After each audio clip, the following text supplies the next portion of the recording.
अभी ने बोलू पड़ा।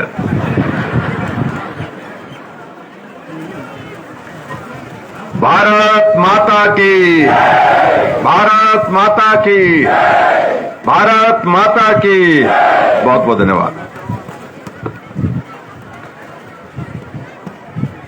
आज के इस कार्यक्रम में जिनका आपने अभी संबोधन सुना, भारतीय जनता पार्टी के हमारे वरिष्ठ नेता और हिमाचल प्रदेश सरकार में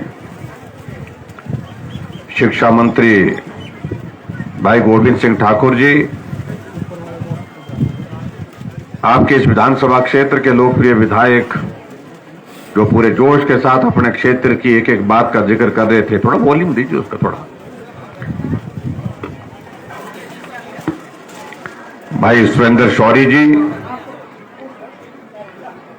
एचपीएमसी के वाइस चेयरमैन श्री राम सिंह जी, हमारे बीच में ब्रिगेडियर खुशहाल ठाकुर जी, जिला के हमारे पार्टी के अध्यक्ष Shri Bhimsen ji, deputy commissioner Kullu, SP Kullu, यहां हमारे मंडल के अध्यक्ष श्री बलदेव जी, पार्टी के हमारे प्रदेश के सचिव बिहारी लाल शर्मा जी, नगर परिषद के नगर पंचायत की अध्यक्षा आशा जी, पंचायत समिति की अध्यक्षा श्रीमती लता जी, सभी पंचायती राज संस्थाओं के चुने हुए प्रतिनिधि, नगर पंचायत के चुने हुए प्रतिनिधि, महिला मंडल और सेल्फ हेल्प ग्रुप के सभी प्रतिनिधि, उपस्थित सभी भाइयों बहनों, सभी अधिकारीगण, नौजवान साथियों, पत्रकार मित्रों, आज एक बार फिर से आपके इस विधानसभा क्षेत्र के अंतर्गत पहले सैंज में और उसके बाद सैंज के बाद दूसरा ये बंजार में कार्यक्रम में आना हुआ है। और मुझे इस बात की प्रसन्नता है कि दोनों जगह आना हुआ है और बहुत गर्मजोशी के साथ अभिनंदन किया, स्वागत किया आप सब लोगों ने। उसके लिए मैं आप सबका धन्यवाद करता हूं।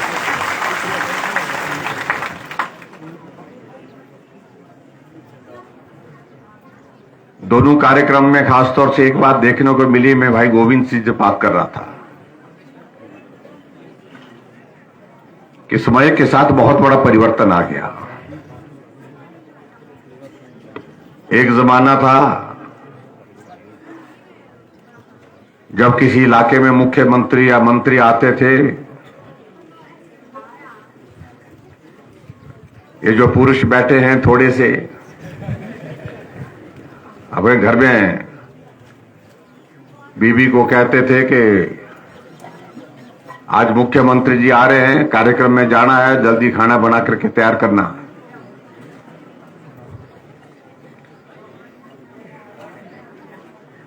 और शाम को जब रैली खत्म होने के बाद वापस आते थे तो दो चार प्राहुणे भी साथ आ जाते थे।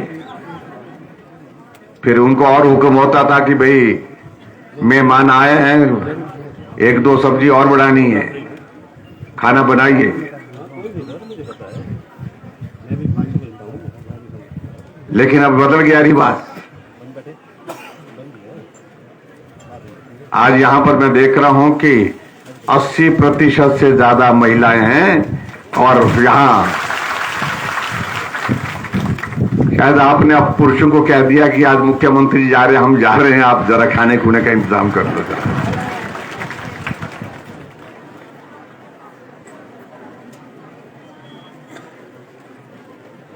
और ये भी कह दो कि अभी हम थोड़ा देर आएंगे, शाम का भी खाना बना कर रखना, मैसेज कर दो, व्हाट्सएप मैसेज। ये बहुत बड़ा परिवर्तन आ गया। देखिए, मैं देख रहा हूं पुरुष यहां पर थोड़े दुखी हैं,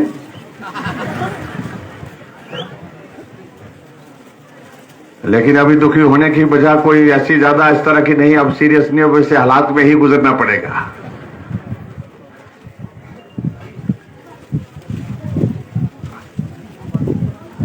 थोड़े दिनों के बाद यहां पर मंच पर भी ऐसी स्थिति होगी, हम कई कोने में बैठे होंगे।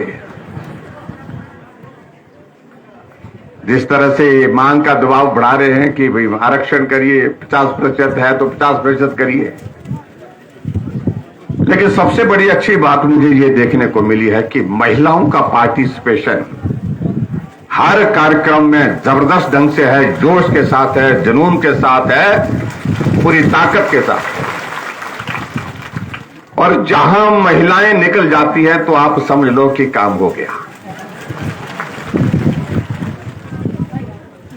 पिछले कुछ दिनों से जब से हम कार्यक्रम कर रहे हैं, हर जगह हम देख रहे हैं कि महिलाओं की संख्या पुरुषों की संख्या से ज्यादा है। इससे हमको भी हिम्मत हो रही है कि काम ठीक दिशा में जा रहा है।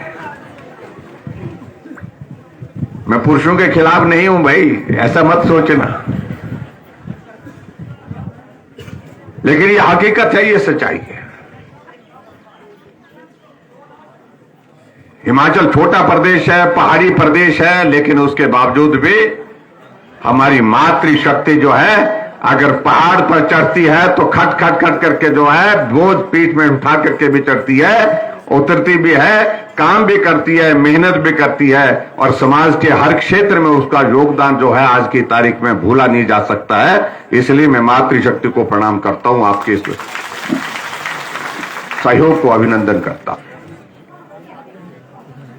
और हमारी सरकार ने प्रयत्न भी इस दिशा में किया है।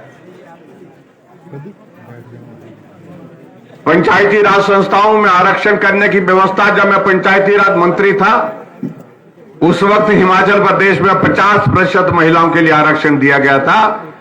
जब रिजल्ट आया, पंचायत का जब रिजल्ट आया तो हमने सोचा कि 50% महिलाएं आएंगी, तो लगे गिनने तो वो जाकर के 58% आई, 58% आई। कुछ महिलाओं ने ओपन सीट से भी पिटाका मार लिया। और आज भी अगर मैं हिमाचल प्रदेश में देखूं, पंचायती राज संस्थाओं में महिलाओं का रिप्रेजेंटेशन जो है लगभग 60% हो गया है। और आज मुझे इस बात की भी खुशी है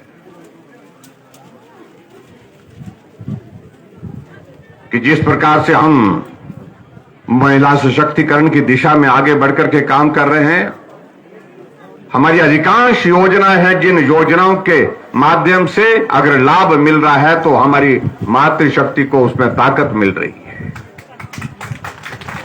यहां भाई गोविंद जी बात कर रहे थे, अगर गैस का चूल्हा हमने हर घर में पहुंचाने का निर्णय किया, 3,25,000 गैस के चूल्हे हमने महिलाओं के घर में पहुंचाए, तो उस योजना का नाम भी हमने क्या रखा?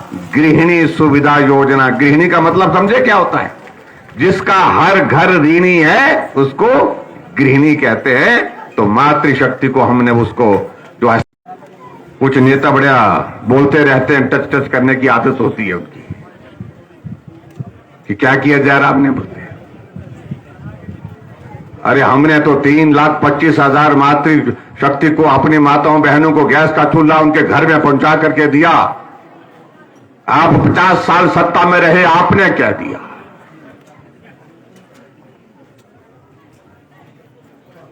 हमने उन बीपीएल की बेटियां जो शादी के लिए जो है वो उम्र के करीब पहुंचती है, जब शादी होती है उनके लिए विशेष योजना की शुरुआत की। जिस दिन उस गरीब बेटी की शादी होगी, 31,000 शगुन के नाते सरकार की ओर से हम उसके खाते में डालेंगे। हमने तो ये भी किया। हमने तो सेल्फ हेल्प ग्रुप की उन बहनों के लिए ये भी किया कि 25,000 रुपए जो है रिवॉल्विंग फंड उनको दे करके वो अपने सेल्फ हेल्प ग्रुप के माध्यम से काम करना चाहती हैं, तो उसमें उनको मदद हो। और 4% उसमें ऋण ऊपर से देना हो, तो उसमें उसके लिए परसेंटेज 50% है, 50% है। और इसलिए हमने तय किया, अगर आबादी का 50% ही महिलाओं का है तो उनसे बसों में किराया भी जुलाई महीने के बाद आधा लिया जाएगा, 50% लिया जाएगा। और इस पर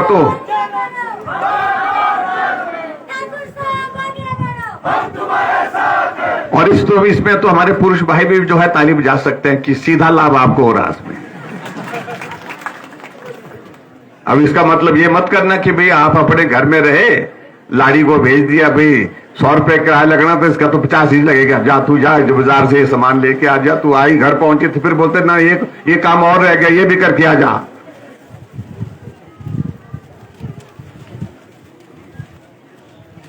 मैं मानता हूं कि हिमाचल प्रदेश में हम आर्थिक दृष्टि से इतने समृद्ध प्रदेश में नहीं है हम पूरा माफ कर सकें, लेकिन हमने उसके बावजूद भी इस बात के लिए सोचा, विशेष तौर से हम मातृशक्ति के लिए, हम माताओं बहनों के लिए क्या मदद कर सकते हैं। इसलिए हमने तय किया कि आपको ट्रैवलिंग का किराया जो है 50% लिया जाएगा, और पुरुष से अगर 100 रुपए लेंगे तो आपसे 50 रुपए लेंगे। शौरी जी अगर यहां से शिमला जाएंगे तो कितना किराया लगता है शिमला का बस में? हाँ जी, 600 रुपए लगता है, 700 रुपए लगेगा। अगर लाड़ी जाएगी तो 350 में हो गया। तो देखिए बहुत बड़ा परिवर्तन है, और इसलिए मैं इस बात को मैं कह रहा हूं। आप देखिए यहां पर हमारी आशा बहनें बैठी हुई हैं, आज तक जो है आशा बहनों के लिए अगर सबसे ज्यादा अगर उनके ऑनरेरियम में अगर बढ़ोतरी की, उनके पैसे के लिए बढ़ोतरी की, 1825 रुपए हमने हर महीने की बढ़ोतरी करके इनको दी है। उन्होंने काम भी अच्छा किया। काम इसलिए अच्छा किया क्योंकि कोविड के उस दौर में, उस संकट में, जहां परिवार के लोग उस मरीज के पास जाने से कतरा रहे थे, डर रहे थे, वहां हमारी आशा बहनें जाकर के उसकी सेवा कर रही थी।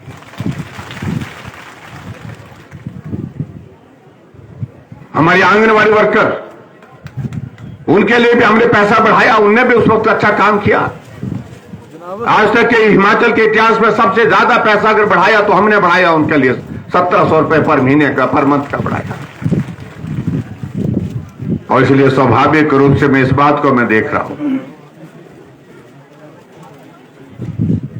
कि मातृशक्ति में खासतौर से इस बात को लेकर के एक ये संदेश देने का प्रयत्न हो रहा है कि अगर सरकार ने हमारे लिए बेहतर सोचा है, हम सरकार के लिए उससे भी ज्यादा बेहतर सोचेंगे, बेहतर करेंगे।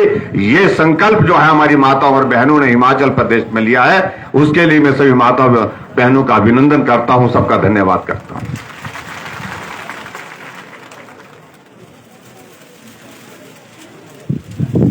या हमारे से पहले हमारे साथी कह रहे थे कि 4.5 साल का कार्यकाल पूरा हो रहा है, लेकिन इन 4.5 सालों में सही मायने में काम करने का वक्त तो लगभग 2.5 साल मिला। 2 साल से ज्यादा का वक्त तो उसमें निकल गया, कोरोना में निकल गया। ये तो शुक्र है, आज मैं देख रहा हूं लंबे अरसे के बाद ये तो माहौल में अब परिवर्तन आ गया कि आज वो छिकड़े नहीं लगे मुंह में। क्या बोलते? छिकड़े ही बोलते हैं ना आपके, मुहाटे बोलते, हमारे भी मुहाटे बोलते हैं।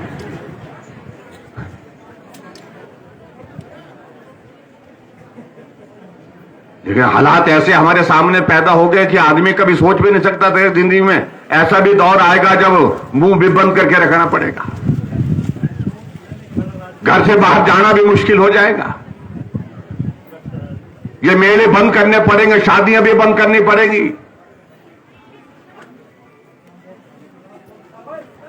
लेकिन उस दौर से, भाई थोड़ा पीछे बोलो उनको, भाई थोड़ी मारी भी बोल रहा सारी गला बातें करनी भाई, तो नीचे जाओ, बाजार बोला थोड़ा। कभी सोच नहीं सकता था आदमी की जिंदगी में ऐसा भी वक्त आएगा कि जब घर से बाहर निकलना होगा तो कहा जाएगा कि फासला लेकर के रहो। कहां आदत पड़ी हमको ढाल मुद्रा करने की, कहां आदत पड़ी है गले दोस्तों से मिलने की, और यहां सब कुछ बंद करने के लिए कहा कि नहीं दूर रहो। लेकिन मैं आप सबका हृदय से धन्यवाद करना चाहूंगा, आपने हर एक बात का पालन किया, हर एक बात का पालन किया, और आज वो वजह बन गई कि आज हमको ऐसा लग रहा है कि हम उस दौर से, संकट के दौर से बाहर निकल रहे हैं। आज हजारों की संख्या में अगर यहां पर बैठे हम, ये सब आप सबके सहयोग से संभव हो पाया है। जब पर दुनिया में इस बात को महसूस किया कि इसका इलाज कुछ नहीं है, वैक्सीन एकमात्र रास्ता है इससे बचने का, और प्रधानमंत्री नरेंद्र भाई मोदी जी ने देश के साइंटिस्ट से बात की कि वैक्सीन बना करके तैयार करो, और भारत के साइंटिस्ट ने भारत के अंदर वैक्सीन बना करके तैयार की। पूरे देश भर में वैक्सीन का अभियान चला। लेकिन मुझे सचमुच में इस बात को लेकर के अफसोस है कि वो दौर जब चला, कांग्रेस के हमारे मित्र कहने लगे कि हम तो नहीं लगाएंगे, ये तो मोदी वैक्सीन है, ये तो भाजपा की वैक्सीन है, अगर इस वैक्सीन को लगाएंगे तो अगले जन्म में बोलते साइड इफेक्ट हो जाएंगे, टीने होंगे, टीने बोलते रहे आते, कई तरह की बातें कही, सारी जनरेशन बर्बाद हो जाएगी। अभी तक इसकी टेस्टिंग नहीं हुई है, कई तरह के प्रश्न खड़े करने की कोशिश की। यहां आदमी के जिंदगी को बचाने के लिए दिन रात साइंटिस्ट प्रयत्न करते रहे, प्रधानमंत्री नरेंद्र भाई मोदी जी कोशिश करते रहे कि वैक्सीन बन करके तैयार हो। लेकिन मैं देश की जनता का अभिनंदन करता हूं, उन्होंने किसी की नहीं सुनी, उन्होंने एक बात सुनी, अगर नरेंद्र भाई मोदी जी ने वैक्सीन बनाई है तो ये वैक्सीन हमारे हित के लिए, हमारे जीवन की रक्षा के लिए है, मेरे परिवार की रक्षा के लिए है, हम इसको लगाएंगे। लंबी कतारें खड़ी हो गई वैक्सीन सेंटर के सामने, दर्द हो जाती है। दूसरा पड़ोसी दूसरे दिन लगा के आया, उसको पूछा आपने भी लगा दी? वो भी लगा दी, हमने भी लगा दी। कुछ हुआ तो नहीं आपको? बोलते नहीं, कुछ नहीं हुआ, कुछ नहीं हुआ। ये सोचते सोचते जब देखा कि सबने लगा दी तो मास्क पहन करके चुपचाप उठे और गए, मास्क उतारा नहीं, और वहां वैक्सीन सेंटर में वैक्सीन लगाई और नर्स को पूछने लगे कि अगली डोज कब लगेगी। अब ऐसे लोग ऐसे इस देश में विरोध करते रहे। एक सभा में हम बैठे थे और बैठ करके मैं देख रहा था कुछ, क्योंकि मेरी नजर ऐसी है कांग्रेसियों को दूर से पहचान देता हूं। मैंने कहा ये मेरे कांग्रेसी ऐसे बोलते हैं कि भाई जयराम ने कुछ नहीं किया, किछ नहीं किया, बस यही बोलते हैं। मैंने कहा वैक्सीन लगी, आप लोगों को लगी कि नहीं लगी? मैं कहा जिसको लगी तो हाथ खड़े करे, एक लोग डोज लगी तो एक हाथ खड़ा करे, दो लगी तो दोनों हाथ खड़े करे। और जब हाथ खड़े करने के लिए बोला मैंने, तो कांग्रेसी के भी हाथ खड़े हो गए। मैंने कहा बोल भाई, तू बोलता कि जयराम ने कुछ नहीं किया, ये डोज तो लगी, आपको पैसे दिए, आपने डब्बे दिए? बोलते नहीं, डब्बे बिना पैसे के वैक्सीन लग गई, पूरे देश भर में वैक्सीन लगी, और उसके बावजूद भी कहते कि मोदी जी ने क्या किया आपकी जिंदगी बचाने के लिए, लाखों करोड़ रुपए हमने सरकार ने खर्च कर दिए। ये सोच करके मनुष्य की जीवन से ऊपर कोई चीज नहीं है, इससे कीमती कोई चीज नहीं है। जिंदगी बचनी चाहिए, बाकी बातें बाद में करेंगे। ये है जीने का तरीका।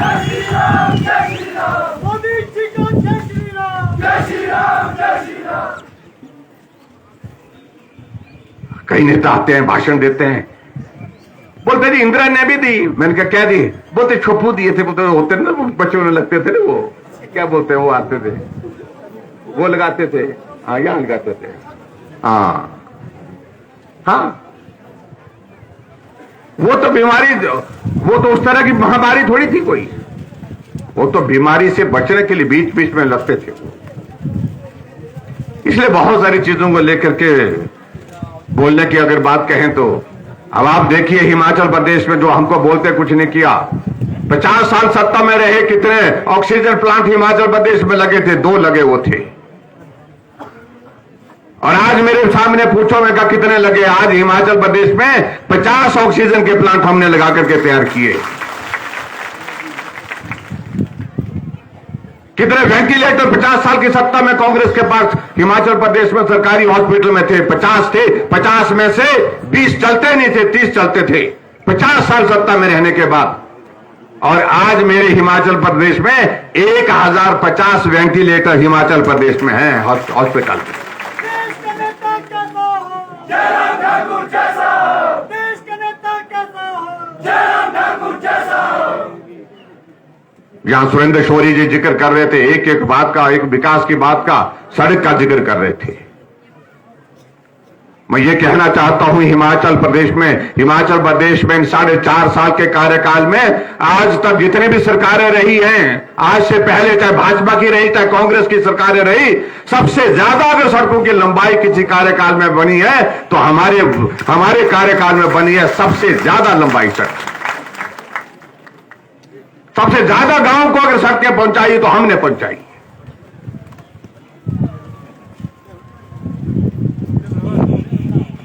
लेकिन हट फिर करके वो बातें नहीं करेंगे। वो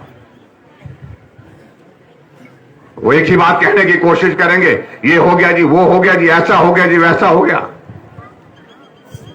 अरे कुछ चीजें तो समाज में होती ही रहेंगी, हम हैं चाहे तुम हैं, कोई भी है।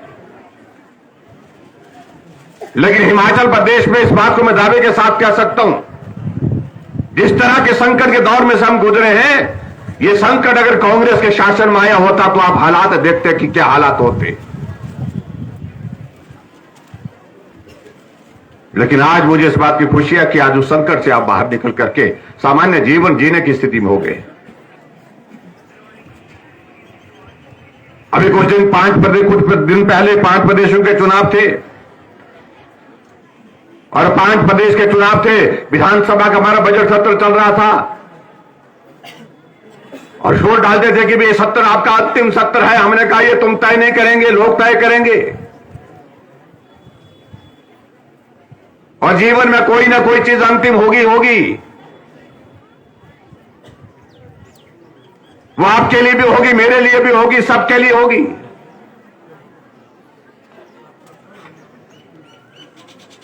लेकिन 5 प्रदेशों में चुनाव हो रहे, हम जीत रहे हैं बोलते हैं। हमने कहा कहां जीत रहे हैं? हम बोलते पंजाब में जीत रहे हैं, चन्नी साहब आ रहे हैं, उत्तराखंड में जीत रहे हैं, गोवा में जीत रहे हैं, मणिपुर में ऐसे जीत रहे हैं। हमने कहा कि परिणाम तो निकलने दो भाई साहब।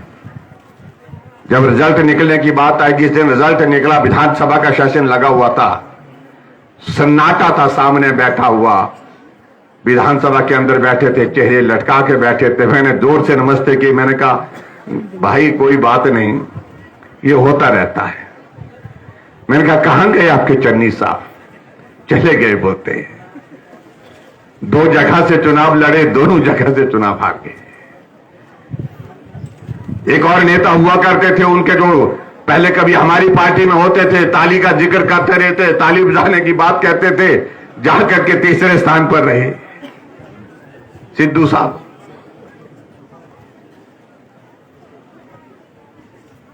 और दूसरी तरफ देखिए, 4 राज्यों में जहां भाजपा की सरकारें थे, योगी जी उत्तर प्रदेश में, फिर योगी जी वापस उत्तर प्रदेश में, धामी जी उत्तराखंड में थे, फिर धामी जी उत्तराखंड में मुख्यमंत्री बन गए, सावंत जी गोवा में मुख्यमंत्री थे, फिर मुख्यमंत्री बन गए, वीरेंद्र सिंह मणिपुर में मुख्यमंत्री थे, फिर मुख्यमंत्री बन गए। चारों प्रदेश में भारतीय जनता पार्टी जीती। कांग्रेस एक प्रदेश में थी, वहां भी उसका सुपड़ा साफ हो गया। इसलिए हमने कहा कि मत करो ये बातें। हमें ये कहा जाता था यहां तो रिवाज बना हुआ, 5 साल आपके 5 साल हमारे। मैंने कहा रिवाज बदल गया अब की बार। मैंने कहा थारी बारी तो 50 साल बाद भी नहीं आनी, मुझे लगता। मैंने कहा ये पक्की बात है।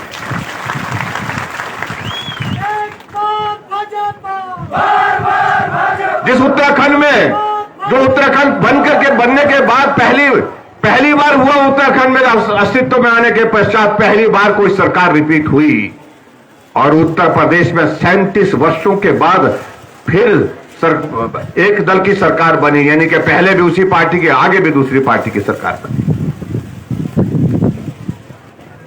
और इसलिए मैंने कहा उनको कि अब ये रिवाज बदल गया है, और इस रिवाज के मुताबिक अब हिमाचल प्रदेश में भी भाजपा की सरकार है, और भाजपा की ही सरकार आने वाले समय में बनेगी। इस बात को लेकर के मैंने कहा आपको अच्छा नहीं लगेगा, लेकिन ये होने वाला है। और मुझे पूरा भरोसा है, आप सबके माध्यम से मैं यही कहना चाहता हूं कि आप सबका बहुत बड़ा सहयोग रहा है। और अभी हम हाल में हमने जिक्र किया 50% महिलाओं के लिए हमने तय किया कि उनका किराया माफ करेंगे। हमने ये भी तय किया कि गांव में रहने वाले हमारे जितने भी लोग हैं, पानी का बिल जो है उनको हमने माफ करने के लिए कह दिया, पानी का बिल नहीं लेंगे। हम कांग्रेस वालों को भी पानी मुफ्त में पिलाएंगे, खूब पिलाएंगे, बार बार पिलाएंगे, लेकिन मुफ्त पिलाएंगे। लेकिन जब हमने बिजली का जिक्र किया, हमने कहा 125 यूनिट हम हिमाचल प्रदेश में फ्री ऑफ कॉस्ट देंगे, बिना पैसे के देंगे। तो ऐसा करंट लग गया तो होश में ही नहीं आए बेचारे। अभी आपने देखा होगा कि पहले हमने तय किया था कि 60 यूनिट तक हम मुफ्त करेंगे, और बहुत सारे लोगों का जो बिल आया होगा, आपने देखा होगा कि जिनका 60 यूनिट बिल आया होगा, 60 यूनिट खर्च हुए होंगे, 60 यूनिट से कम खर्चा हुआ होगा, उनका बिल कितना आया? 0 आया। और जुलाई के महीने में तो अब 125 यूनिट का जो बिल आएगा उसमें 0 बिल आएगा। और जितने भी यहां पर बैठे हैं, मैं इस बात को दावे के साथ कहता हूं, जितने भी यहां पर हमारे जो पहाड़ी लोग, गांव के लोग जो बैठे हैं, सबके सब बिल जो है, आप लोगों के बिल, बिजली का बिल जो है, जुलाई के महीने के बाद 0 बिल आएगा। ये मैं आपके बीच में कहना चाहता हूं।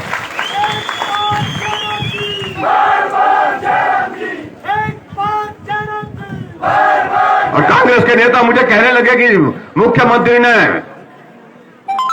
प्रदेश में नया तरीका शुरू कर दिया, मुफ्त खोर बना दिए लोग।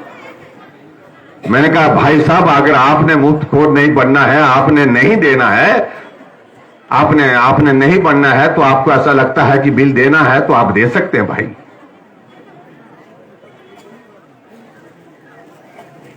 इसलिए भाई और बहनों, बहुत सारी चीजों का हम जिक्र कर रहे हैं। आज हम आदमी का जो है इलाज हम जो है हिमकेयर के माध्यम से मुफ्त कर रहे हैं। 60 साल से ऊपर सभी बुजुर्गों के लिए पेंशन का प्रावधान कर दिया, बिना आय सीमा के हमने ये भी तय कर दिया। हमने हिमाचल प्रदेश में ये भी तय कर दिया, जो आदमी गरीब है, जो अपना इलाज नहीं कर सकता है और बीमारी ऐसी लग गई है जिसके कारण वो चल फिर भी नहीं सकता है, सहारा योजना के अंतर्गत 3000 रुपये हर महीने का उसके खाते में हम डालते रहेंगे, उसकी मदद करते रहेंगे। हमने आगे बढ़ करके ये तय किया कि अगर नौजवान कोई अपना कारोबार करना चाहता है तो कारोबार के लिए मुख्यमंत्री स्वावलंबन योजना के अंतर्गत उसको अगर महिलाएं करेंगी तो उनके लिए 35% सब्सिडी देंगे। 35% सब्सिडी मुझे लगता है कि कहीं दूसरी जगह है नहीं, किसी भी प्रदेश अपने कारोबार को शुरू करने के लिए। इसलिए बहुत सारी चीजों को लेकर के बहुत सारी बातें हम कह सकते हैं, उन बातों को मैं अब ज्यादा डिटेल में कहने नहीं चाह रहा हूं। लेकिन मैं ये जरूर कहना चाहता हूं, जैसे बंजार विधानसभा क्षेत्र के हमारे विधायक महोदय जी कह रहे थे कि बहुत सारे काम हुए, बहुत सारे विकास कार्य हुए, और ऐसे विकास कार्य होने की वजह से आज बंजार विधानसभा क्षेत्र जो है लगातार विकास की राह पर आगे बढ़ते हुए अपनी पहचान बनाने में सफल हुआ है। और उन्होंने कुछ चीजों का जहां पर जिक्र किया है, उन सारी चीजों को लेकर के मैं ये जरूर कहना चाहता हूं, कुछ चीजों पर हम आगे विचार करेंगे, कुछ चीजों को हम करने की कोशिश करेंगे। और यहां बताया गया है कि सेरिकल्चर के बारे में कहा है, उसको थोड़ा एग्जामिन करेंगे। ये हमने नई शुरुआत की है हिमाचल प्रदेश में इस सेक्टर में काम करने की। और उसके साथ साथ में जो HRTC के डिपो के सिलसिले में जो बात कह रखी है, वो इसका पूरे आंकड़े हम थोड़ा लेना पड़ेगा, हमको उसकी पूरा फीडबैक उसको लेनी पड़ेगी। टोटल बसेज यहां पर कितनी है, कितनी बसेज यहां से चल सकती है, रूट कौन से हो सकते हैं, क्योंकि इसको एकदम अनाउंस करना उचित नहीं है, इसको एग्जामिन करेंगे, ये भी मैं आपके बीच में कहना चाहता हूं। और उसके साथ साथ में आगे बढ़ करके जो एक बात कही गई है, जो यहां पर सिविल हॉस्पिटल बंजार है, यहां डॉक्टर की पोस्ट है, वहां पर यहां पर शायद मेकल में कितनी पोस्टें हैं? 6 है। इसमें एडिशनल पोस्टों की जिक्र किया है क्योंकि वर्कलोड यहां पर ज्यादा रह रहा है, और अगर स्पेशलिस्ट यहां पर कुछ और आ सके, इस बात को हम सुनिश्चित करेंगे। और यहां की बेड कैपेसिटी जो बढ़ाने की जो बात कही है, इसको भी हम बढ़ाएंगे। मैं इस बात को महसूस करता हूं कि बंजार एक ऐसा पूरे क्षेत्र का, मेरे क्षेत्र के भी बहुत सारे लोग यहाँ पर ट्रीटमेंट के लिए गाड़कचंड साइड से यहाँ से आते हैं और यहाँ पर इलाज करते हैं। तो यहाँ इन दोनों चीजों को लेकर के एक तो बेड कैपेसिटी बढ़ाने की बात कही है, दूसरी बात डॉक्टर की पोस्टें बढ़ाने और स्पेशलिस्ट डॉक्टर की यहाँ पर पोस्टिंग करना, इस बात के लिए कहा गया है। ये हम निश्चित रूप से करेंगे। इससे आगे बढ़कर के एक हेल्थ सब सेंटर जीबी है, जिसके बारे में उनका कहना है कि इसको इसका दर्जा बढ़ा करके इसको पीएचसी करना चाहिए। तो मैं इस मांग को स्वीकार करता हूं, जीबी में हम पीएचसी खोलेंगे, ये भी मैं आपके बीच में कहना चाहता हूं। और उसके साथ साथ में जो गुशैनी की जो हमारी पीएचसी है, इसका दर्जा बढ़ाने के सिलसिले में उन्होंने बात कही है।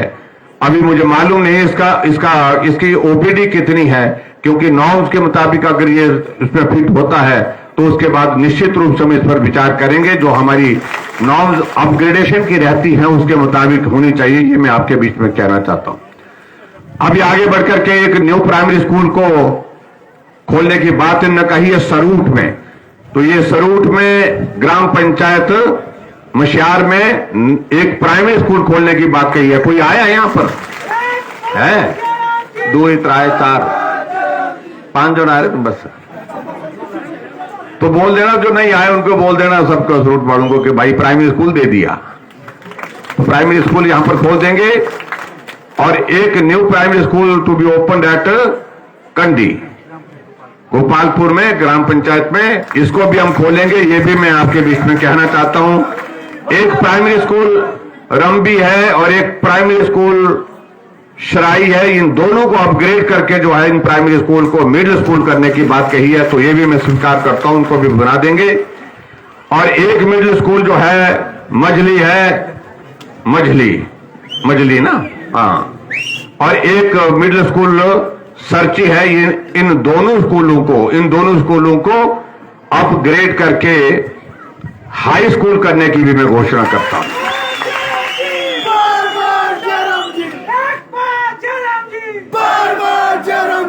और पुजाली में कहा गया कि कॉमर्स की क्लासेस वहां पर शुरू करने की बात कही है, साइंस की, अच्छा साइंस की क्लासेस वहां पर पुजाली में, और चनौर में कॉमर्स की क्लासेस खोलने की बात कही है। इसको भी मैं स्वीकार करता हूं, इसको भी खोल देंगे। और एक बात और कही इनने, वेटनरी डिस्पेंसरी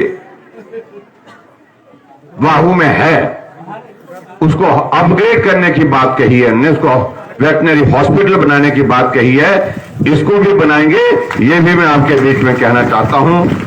और उसी तरह से जो इलेक्ट्रिसिटी का जो इलेक्ट्रिसिटी बोर्ड के इसमें जो है एक सेक्शन बनाने की बात कही है उन्होंने, ये सेक्शन बनाने की बात कही है। इसकी प्रपोजल जो है वो जैसे आएगी, इसकी प्रपोजल विभाग को मैं कहता हूं वो बनाएं और भेजें। बठाड़ में एक नया जेई सेक्शन बनाने की जो बात भेजी है, मांग की है, तो उसके लिए वहां पर से हमको ये प्रपोजल भेजी जाए तो इसको बनाएंगे, ये भी मैं कहना चाहता हूं। एक और चीज, एक पटवार सर्कल बूंगा को सैंज तहसील से, अच्छा, तो इसको जो है सैंज तहसील से बंजार तहसील में शामिल करने की बात कही गई है, तो इसको शामिल कर देंगे, क्योंकि ये तो इंटरनल मामला है, इसमें कोई इस प्रकार की दिक्कत नहीं है। तो बहुत सारी चीजों को लेकर के इन्होंने अपने यहाँ क्षेत्र से संबंधी जो मांगे बताई थी उनको हम पूरा करेंगे, ये मैं आपके बीच में कहना चाहता हूं। हमने तो आपकी बहुत सारी बातें मांग ली, लेकिन एक बात हमारी मानेंगे क्या? थोड़े से बोल रहे हैं, हाँ, बाकी देख रहे हैं कि हम तो जात भल्ला अंदर, तो हम देखेंगे अभी भाई कि भाई हम तो जो आप बोले हैं वो कर दिए हैं। अब आपसे मेरा निवेदन है कि मुझे बंजार विधानसभा क्षेत्र से विधायक फिर से चाहिए। और शौर्य जी ने अच्छा काम किया,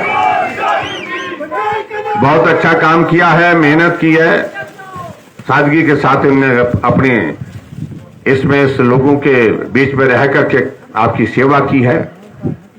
और इसलिए स्वाभाविक रूप से जब बात मंडी और कुल्लू की आती है तो मैं एक बात जरूर कहना चाहता हूं कि ये रिश्ता हमारा आज का नहीं, वर्षों का है। इस रिश्ते की कदर रखनी है। मुख्यमंत्री पूरे प्रदेश का होता है, लेकिन मैं रिश्ते का इस बात का जिक्र कर रहा हूं, हमारा मिलना जुलना, उठना बैठना, बोली भाषा, रहना, ये जो सारा कल्चर जो है एक जैसा है। और इस कल्चर का मुख्यमंत्री दूसरा नहीं है, बता रहा हूं मैं आपको। इस बात को याद रखना, आपके काम आएगी और लंबे समय तक काम आएगी। आपके क्षेत्र में कमी रही होगी, देश का नेता कैसा हो, अगर कमी रहेगी उसको पूरा करेंगे। अगर ये कोरोना का दौर नहीं होता, कोविड का दौर नहीं होता, परिस्थितियां अलग तरह की होती,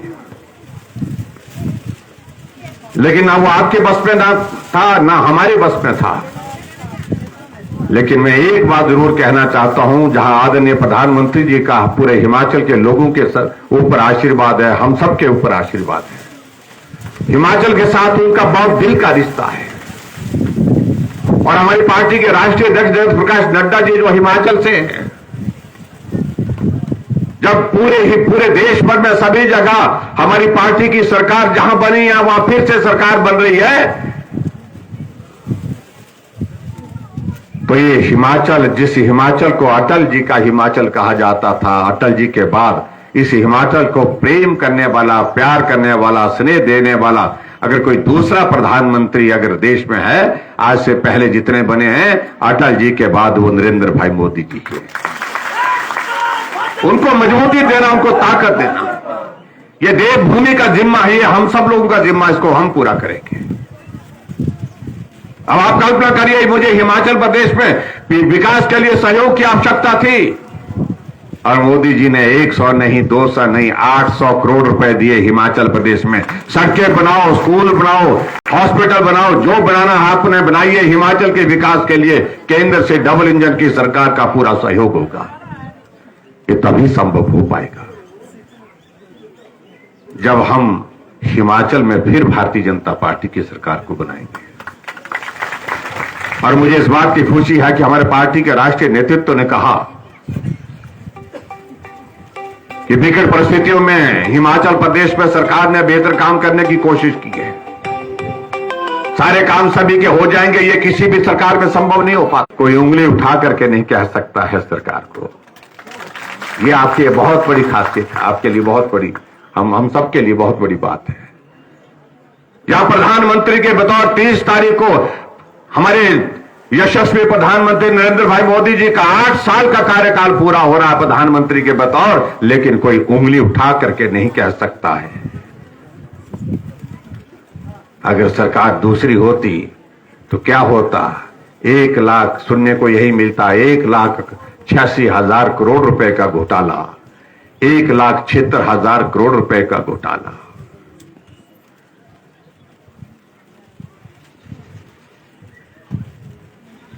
हिमाचल में कोरोना का दौर आया, 1 पैसा कांग्रेस ने खर्च नहीं किया, लेकिन 12 करोड़ रुपए का फर्जी बिल बना करके अपनी पार्टी हाईकमान को दिल्ली भेज दिया कि हिमाचल प्रदेश में कांग्रेस पार्टी ने लोगों को मास्क बांटे, खाना बांटा, राशन बांटा और सैनिटाइजर बांटा, तो हमारा पीपी किट बांटा, हमारा खर्चा 12 करोड़ रुपए हो गया। 12 करोड़ रुपए हमको दे दीजिए। ये कांग्रेस की ओर से कांग्रेस पार्टी के हाईकमान को ने लिखा। अपनी ही पार्टी को लूटने से नहीं छोड़ सकते। आप कल्पना करो अगर सरकार होती तो किस तरह की लूट होती। हमने कहा 0 टॉलरेंस। अगर कहीं गलती हुई है, मैं देख रहा था आज कुछ लोग जाकर के कांग्रेस के लोग फूंक करने, शोर करने की कोशिश कर रहे हैं, पुलिस की भर्ती पर कोई तरह की बातें करने की कोशिश कर रहे हैं। जिस दिन मेरे को रात के 12 बजे मालूम पड़ा कि थोड़ा सा लग रहा है इसमें गड़बड़ है, सुबह 9 बजे मैंने प्रेस कॉन्फ्रेंस बुला करके मैंने कहा नए सिरे से करेंगे, किसी के साथ अन्याय नहीं होने देंगे और किसी भी नौजवान को इस प्रकार से जो पात्र होगा, योग्य होगा, उसको पीछे नहीं होने देंगे। हमने कहा नए सिरे से करेंगे।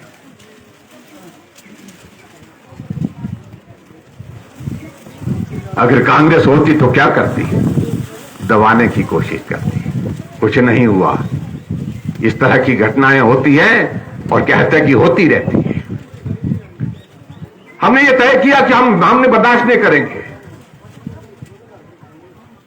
और निर्णय किया। हमने कहा कि हम क्या नए सिरे से इसका टेस्ट करवाएंगे, इसलिए करवाएंगे ताकि दूध का दूध, पानी का पानी हो। ये वही आदमी कर सकता जो अपने आप ईमानदार हो।